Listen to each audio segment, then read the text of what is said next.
Throughout the years, DC has produced many different alternate versions of Superman. In 1993, for instance, they published an Elseworlds graphic novel starring a strange Batman-Superman hybrid entitled Superman Speeding Bullet. Then in 2013, Tom Taylor wrote a miniseries that starred an evil version of Superman named Injustice: Gods Amongst Us. And now, thanks to issue 7 of The World's Finest, we have another one to add to our list.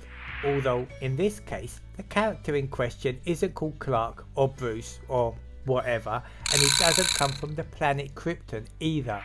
Instead, he comes from Gotham City, an alternate version of Gotham City, and from the looks of it, he's a young lad named David Sakila, probably pronounced that wrong, who was rocketed to this, our world, by his parents when their world suddenly blew up. Sound familiar? Yes, of course it does, because David's origin story sounds similar to Superman's origin story.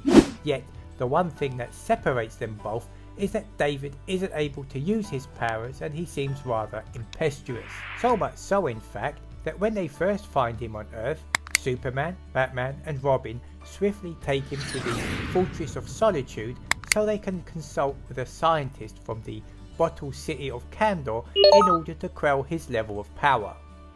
Not his temperament, his level of power, which becomes even more apparent when David runs off to...